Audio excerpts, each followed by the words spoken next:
All right, we're ready. Great, thanks, Katie. My name's Carol Rodrigues, and I am the BCBA and out here in Phoenix, Arizona. We're at our learning center right now. I'm the regional director for MeBe out here. We just opened our learning center. Very excited. We have spots open. If anyone would like more information, just let us know. I love talking about the learning center, so I'll try not to get off topic here too much. I've been working with children for almost 30 years, and I've been in the ABA field for around 20 years. I was living in California. I am now in Arizona, loving it. And I've been here for almost 2 years now. This is my cohort, Jenny. Hi, everyone. Good evening. My name is Jenny Jung. I am a BCBA. I'm a clinical supervisor for MeBe in Arizona.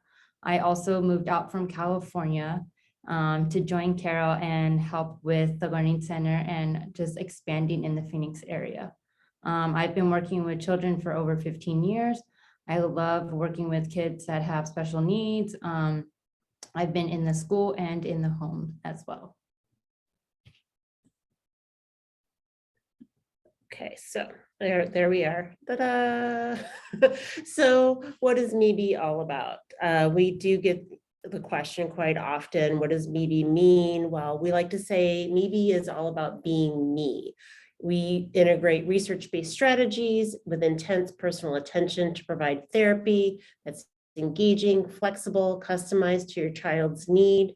Not every child that we work with are working on the exact same skills. It's all individualized so that they can meet their best potential. So some of the services that is offered through MeBe is applied behavior analysis. Out here in Phoenix, we have in-home ADA as well as the Learning Center. Then MeBe also offers occupational therapy and speech language therapy. My understanding currently out here in Phoenix, that is telehealth based, but please feel free to reach out because things are always changing and we are growing. So eventually those will be serviced here in the Learning Center. We have many locations, so I do understand all of you are joining us from different areas. Thank you very much for taking time in your day to join us. You might be early in the afternoon or later in the evening, nighttime. So thank you very much. We appreciate it. If you are looking for ABA services and you are not in any of these locations, still reach out to us. We are growing and opening more locations, so there could be one coming to you soon. We also have a great social media and online support as far as these videos and webinars. There's on YouTube and online. You can also find shorter little snippets on YouTube for quick little ideas for play, feeding, OT, ABA. It's a plethora of wonderful information for all of our families. And it's free to anybody. So you don't have to be a part of MeBe to access this information. We provide it to help the community at large. So let's get to what we're all here for today, creating that reinforcement toolbox. So we got our little agenda going. First, we're gonna start off with talking about what is reinforcement. We're gonna then go into types of reinforcement. We want to make sure we are picking a behavior that we want to reinforce. And we are going to talk about only picking one behavior, not trying to do too much at once. We want a small amount on our plate. And then how to apply that reinforcement and any challenges and solutions. And again, like Katie had mentioned, at the end, we will be able to answer any questions that you may have. So let's get going. So what is reinforcement? Reinforcers are anything following a child's behavior that increases the behavior to occur in the future. Reinforcers can also be used to strengthen desired behaviors and promote new behaviors and skills. So we all respond to different reinforcers. For example, if your family praises you on cooking a really good meal, in the future, that means you'll probably cook more often. Parents often use reinforcers with their children. a lot of times you guys don't know that you guys are using it, but you are. So if you think about when your child's eating dinner and you tell them, hey, you can have some ice cream after you finish your dinner. That's the ice cream is the reinforcement. So they are then willing to eat their dinner faster so then they can get their ice cream, which is a nice treat. Yeah, and even when they do little things, when we give them a hug or a high five, even that smiling, loving look because they did something awesome, that's all reinforcement. So we're going to get into this and help you create your toolbox. So as we said, there's so many different types of reinforcement. Let's take a look at the different ones. So we're going to start with primary. So that's basically your food and drink. We don't always want to go to that. We want things to be much more natural. But if you're talking about trying to have a child sit at dinner time and stay at the table, this might be a good area of reinforcement for you. The next would be social. So anything that could be verbal, like, good job. Oh, I like that. Way to go. A high five. Giving them a hug after they did something great. Those would be social reinforcements, things that they're getting from other people. We take a little bit, if we look at social attention, people that like to make other people laugh, they do it to make them laugh because that's reinforcing to them. It's not for everybody. Not everybody likes the social reinforcement. That's okay. We have other areas we can still talk about. So such as tangible, that would be the tablet, that iPad. Maybe you're doing a treasure box, that physical thing that they're getting from the treasure box. Access to a toy. That's a really good one. It's one of the ones that might be a little bit easier to do. You kind of don't have all of their toys available. And then you take and you put some of them up in a way where they can't see it. They don't know where they are. A lot of times out of sight, out of mind. And then they did something, you really liked what they did. They shared with their sibling, like, hey, remember this? Why don't we, here, you can play with it. And now that toy is becoming a reinforcer again. They remember they played with it a lot at once and then they lost interest. So we take it away for a little while. And then it can come back and now it's a reinforcer. Also activities, maybe playing with a parent. A lot of times we get very busy and we don't have that time to sit down and play, but you know what? Oh my gosh, look what they just did. I haven't seen them do that ever. They put their toys away by themselves. You didn't even have to ask. They just did it. Oh, I really like how you did that. Hey, I've got some extra few minutes, which you probably really don't, but we're going to make those extra few minutes and we're going to sit with them 5 minutes, 10 minutes. It'll go a long ways. Also making the time to go to the park contingent, meaning they did what you want them to do. And I'm keeping that very vague because we all are going to have different expectations for our child. So what you want them to do. And the reinforcer is, I really liked that. Let's go to the park. You did a great job today. I got a note from your school and you didn't have any bad behaviors. That's awesome. We're going to go to the park before we go home. That would be the reinforcer. And or favorite game, maybe you guys don't have a lot of time to play games and they really like to play tag, running around the house. Maybe there's some kind of physical game that you don't always do, like picking them up and being an airplane. Well, this is a great thing to do, is to pair it, having it come after something that you really want them to do again. So that would be their favorite game. And one thing that a lot of people don't discuss or think about is taking away a non-preferred. So maybe they have a big plate of food and they really don't like the broccoli, but they also don't like, maybe it could be steak. A lot of the kids don't like chewing the big thick meat. So maybe they ate all their steak this time. And so you're like, you know what? Just one bite of broccoli. You don't have to eat it all. So you're reinforcing, you did a good job on your meat. Go ahead and just one bite of broccoli today.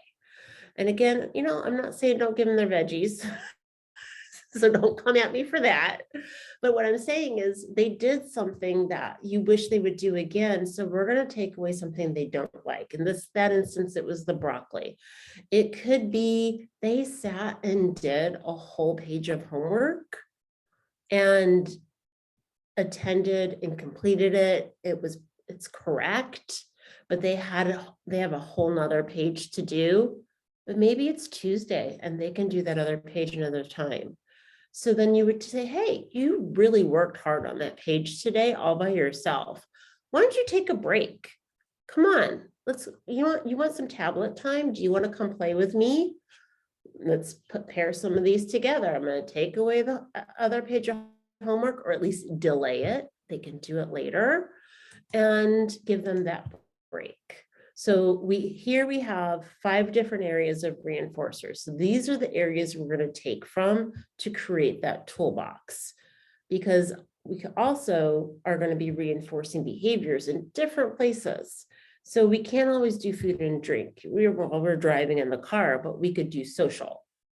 We can't always do tangible activities, but maybe we can delay doing something once we get home. Maybe they usually hit their siblings in the car and they made it all the way home and maybe even an extra stop. And there was no sibling rivalry, at least not from the individual you're working with that usually has that problem. So then you'd be like, hey, you did really great in the car. You know what? I know you're supposed to go in and clean up, put all your backpack stuff away, but why don't you go get a snack and relax first? You can do your backpack in 15 minutes. We're just delaying it. They're still going to do it, but we're going to delay it because we want to reward them for that awesome car ride they had. So you're going to need a toolbox of something from each area, preferably for different situations. Jenny? So bribery, a lot of parents feel like reinforcement when we talk about it is something they think of as bribery. So for bribery, this is something you give them before they do the task. So you tell them, hey, I'll give you $1 if you go clean up your toys, right? So bribery, this is we're giving it to them before they do promising it. Yeah, we're giving it to them before they actually do what we ask them to do. So reinforcement, we want them to do it after. We want them to get the reward after they do the task. So statements for bribery, you say, you can't have it until you clean this up, or you want fruit snacks, then go and do your homework. I'll give you chocolate if you wash your hands. These are all things that are coming to them before they actually do the task that you're wanting them to do.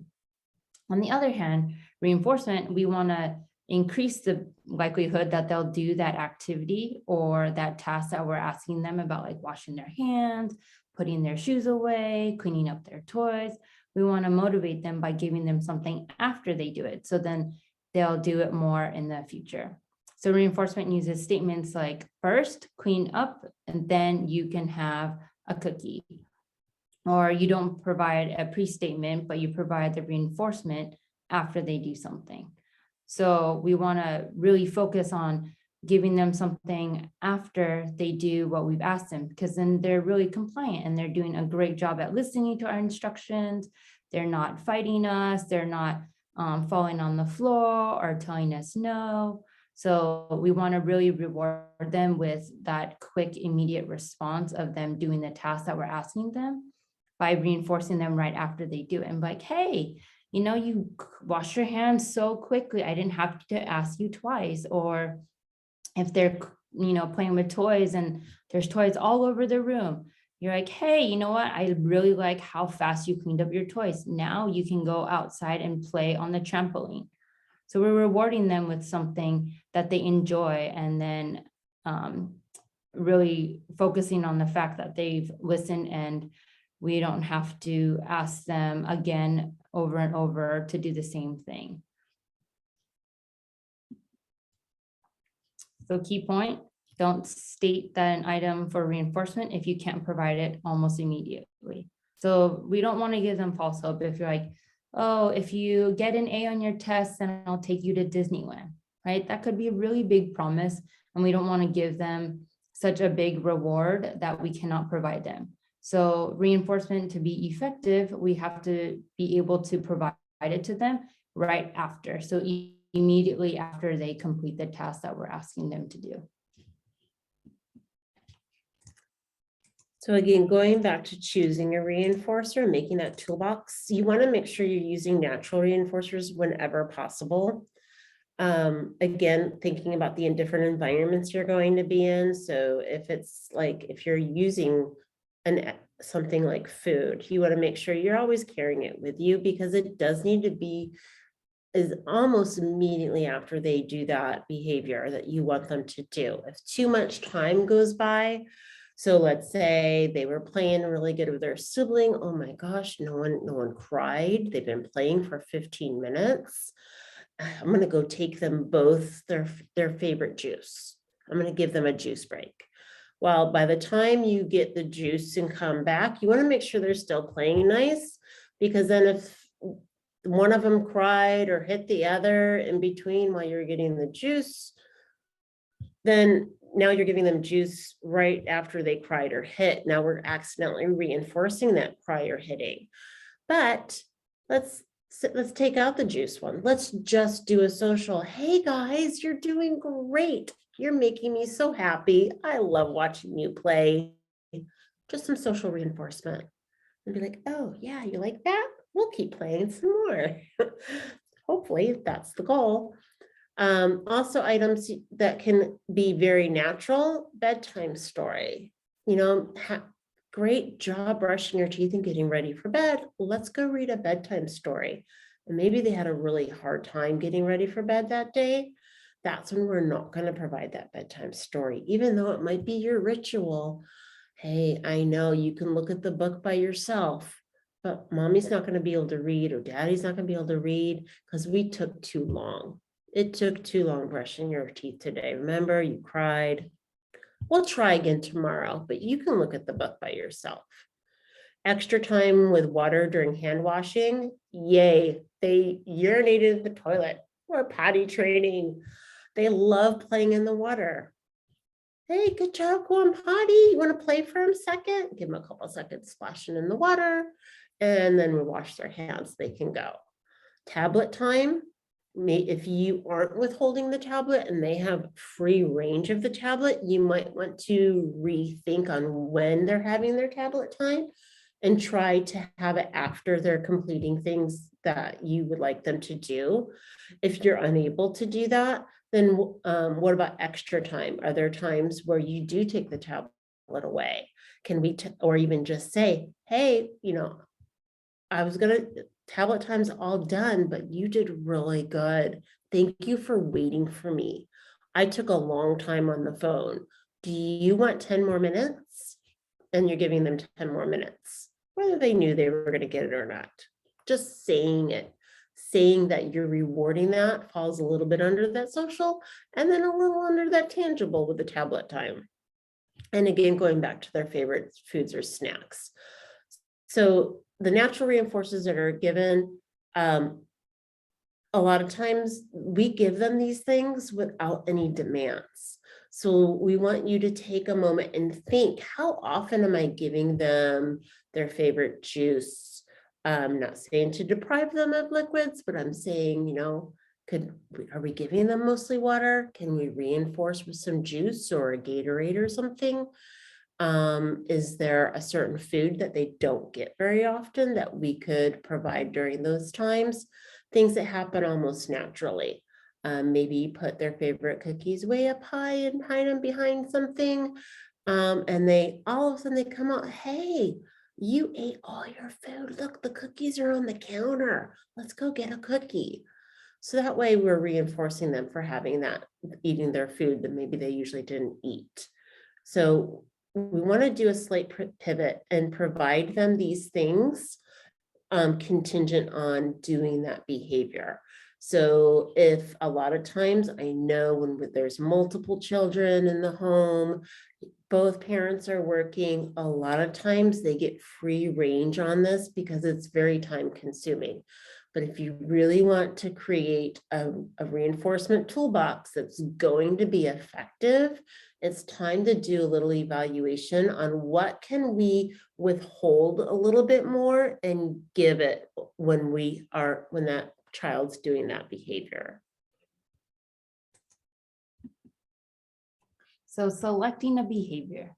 So pick one behavior that you want to see happen more often, whether it's them washing their hands fast or washing their hands after they've eaten, cleaning up their toys, maybe putting their shoes on, maybe it's just taking their cup and plate over to the sink.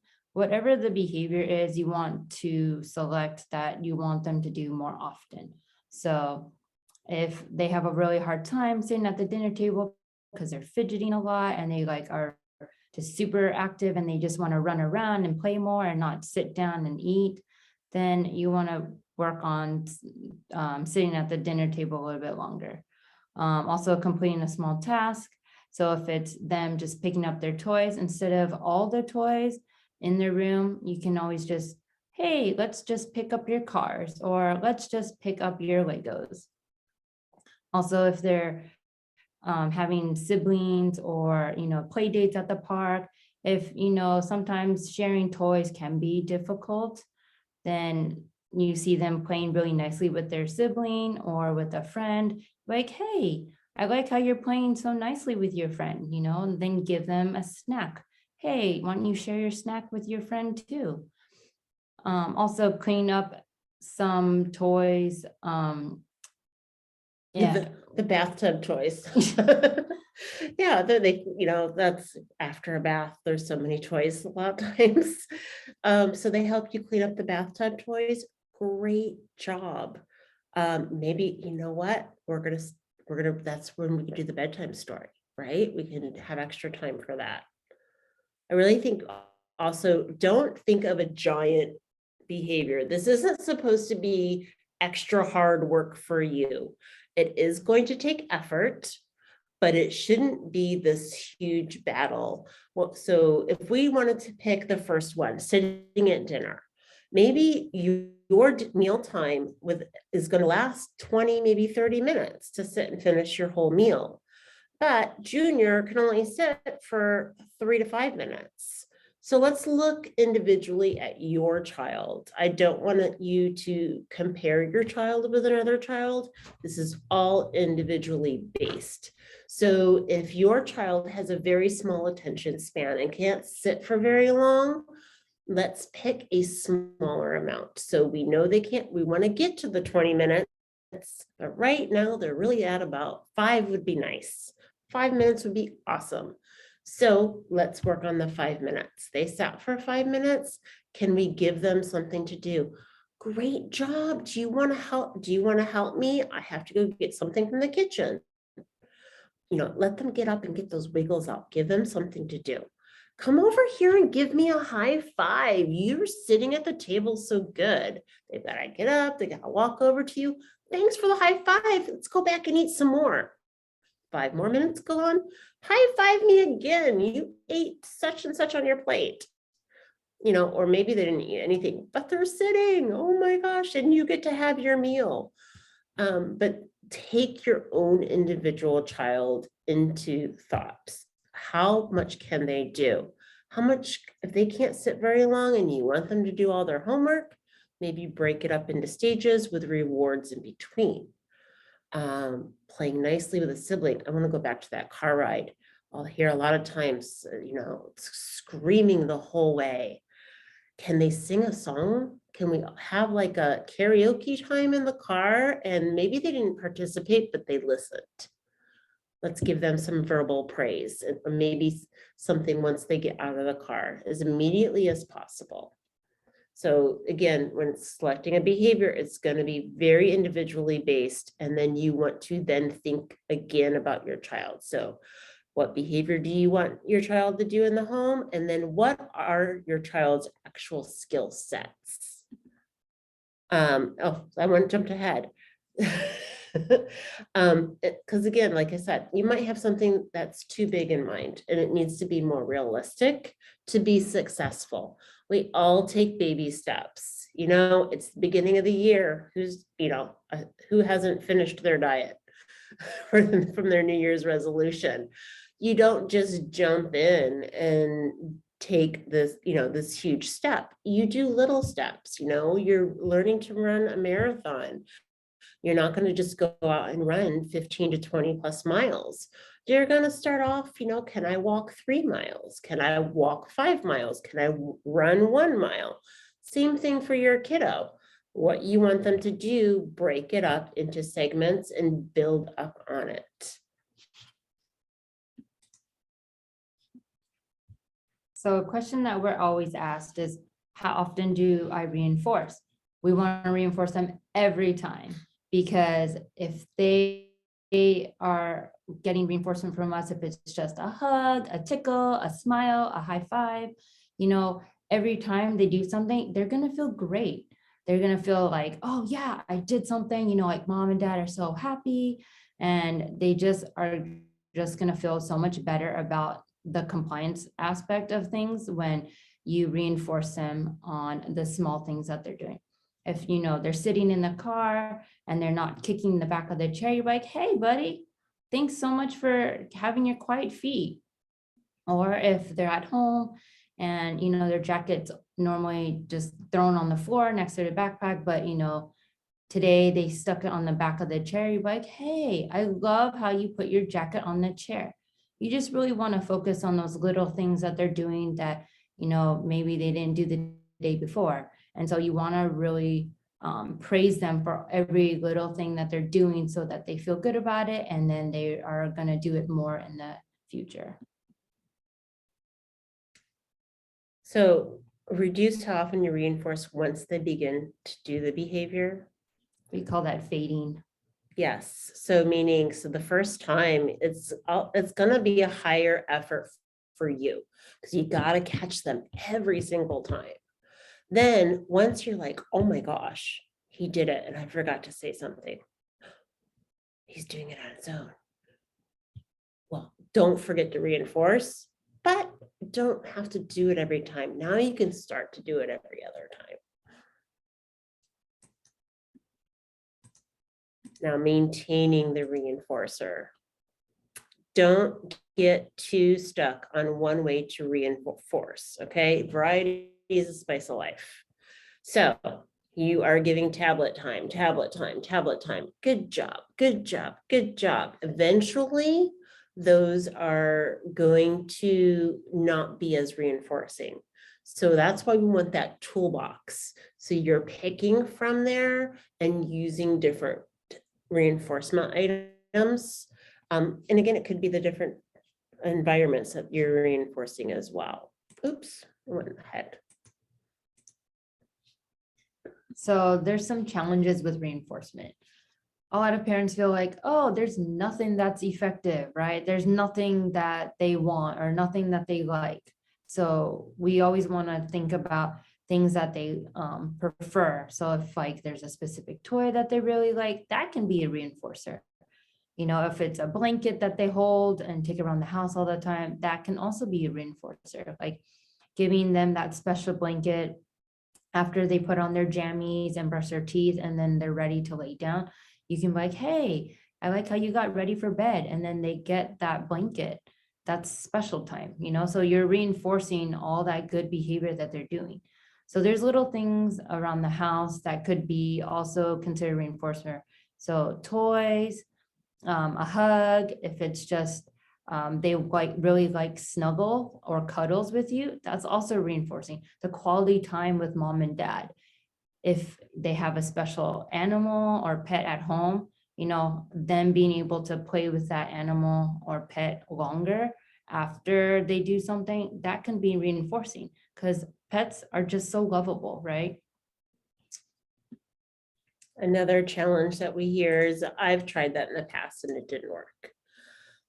The problem is a lot of times if we take a hard look and look back on what we didn't do it every single time.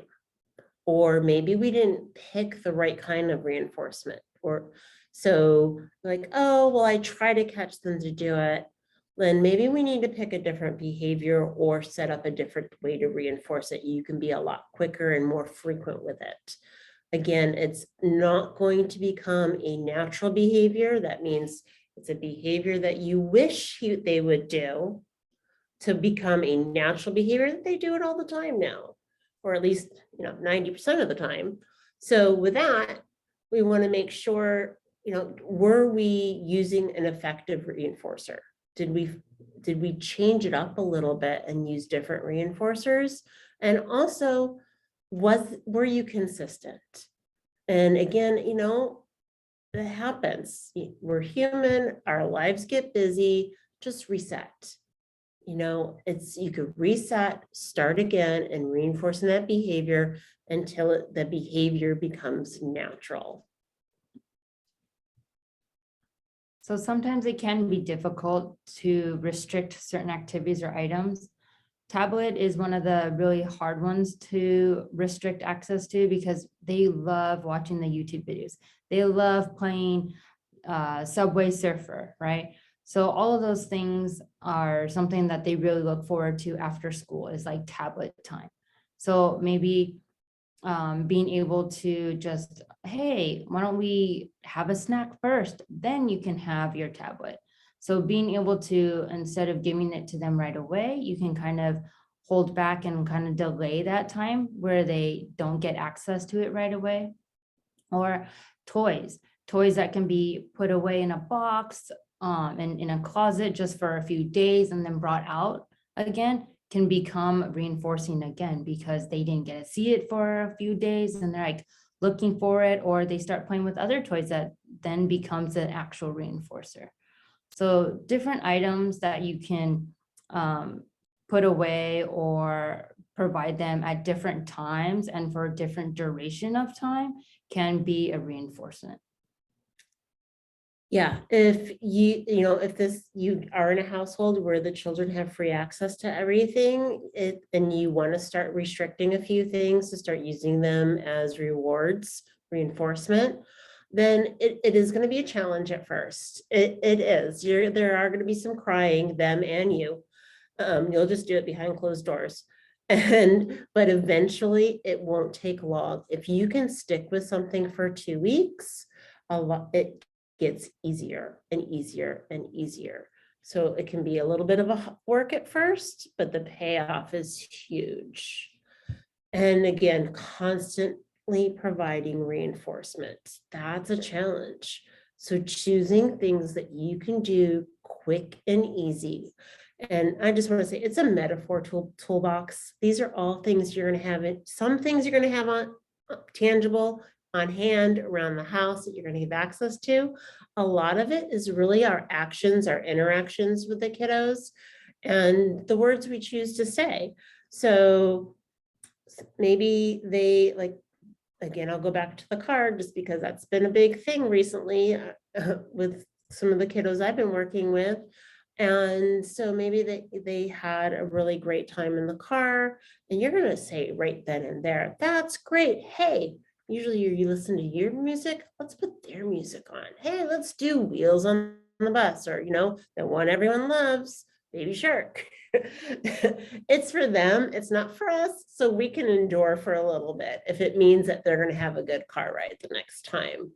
But yeah, consistently providing reinforcement is a huge key, and it is one of the biggest challenges that we come across.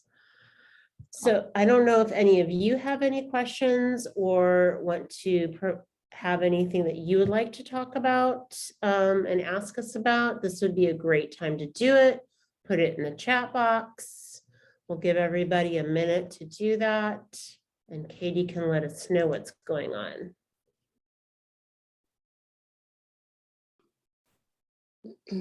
Yeah, thank you. I just made a note in the chat box. Anybody can put your questions in there. And like I mentioned at the top, this is recorded. I know a couple people have asked, is this available to watch later? So the answer to that one is yes. You can watch this on the MeBe Family YouTube channel and the MeBe website, mebefamily.com. I will post it tomorrow and send a follow-up email with the link to the recording to everybody as well. If anybody has any other questions, okay, yep, I see some coming in now. So if anybody has any questions, you just go ahead and put them in the chat box there. So one of the questions is on the age range. What age range of kids will this work for? All ages. All ages. Hopefully my husband's not listening, so I use it for him too.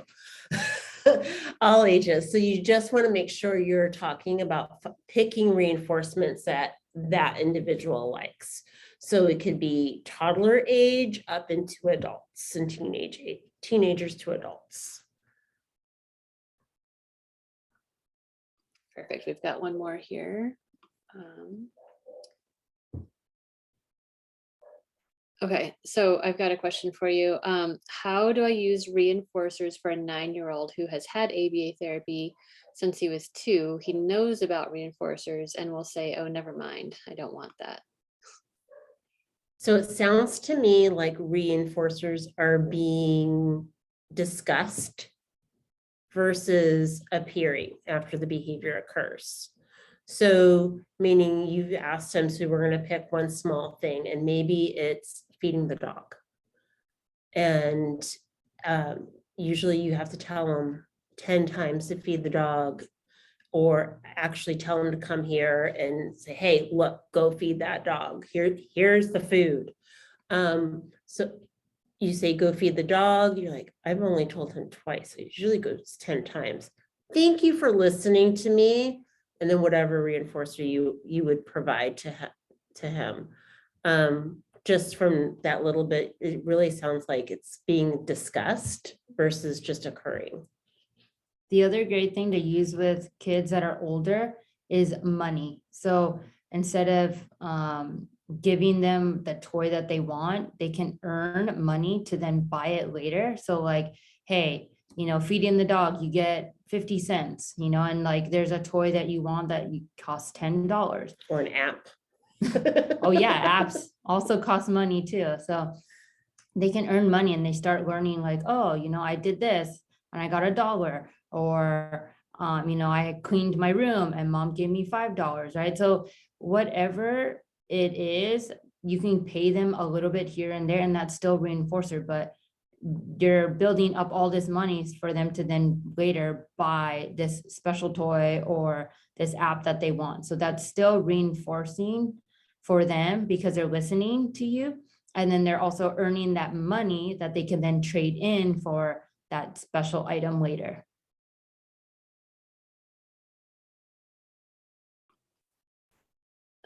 Great. And then I did another question, just kind of, I guess, about the bribing, the difference between like sort of the bribing and reinforcing.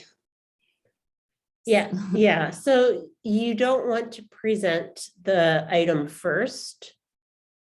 So a lot of times we like to say first this, then that.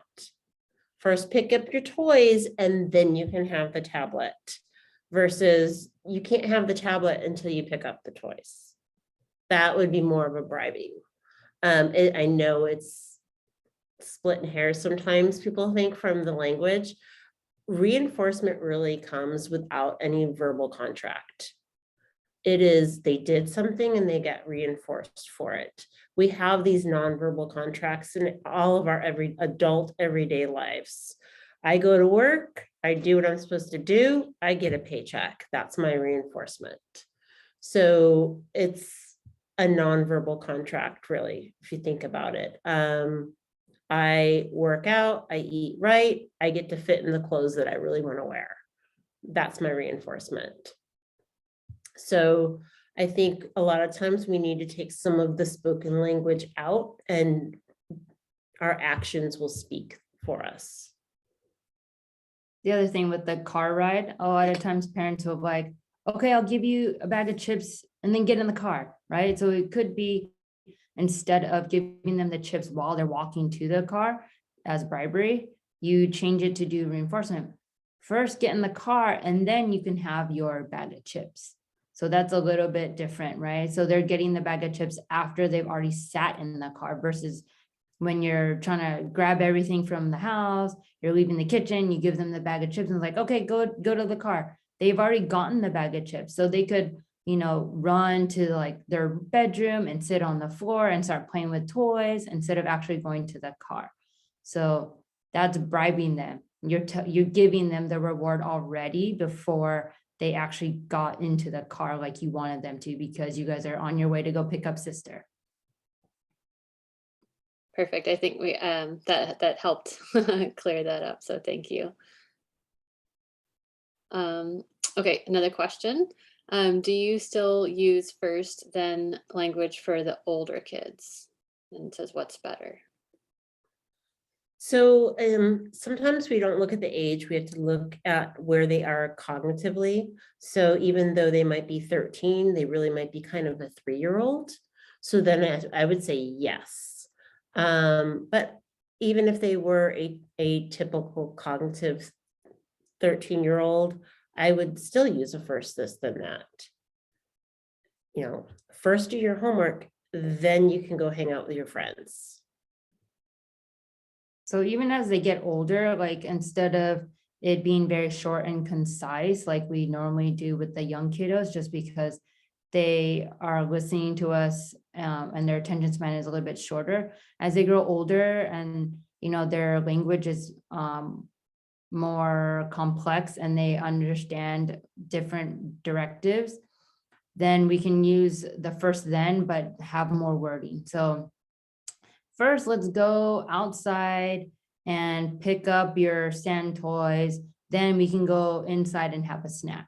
So it's still using the first then, we just use a little bit more verbiage, and it's still just as effective because they're able to understand all the wording that we're using. Perfect. That answered the question. So thank you. And I'll just maybe give it a minute here and see if there are any other questions. Go ahead and write them into the chat box now. And in the meantime, like I mentioned, we are doing this monthly. Next month, we are doing a webinar on sensory processing with our occupational therapy team. So if you're interested in that topic, I'll send that link out in the follow-up email as well.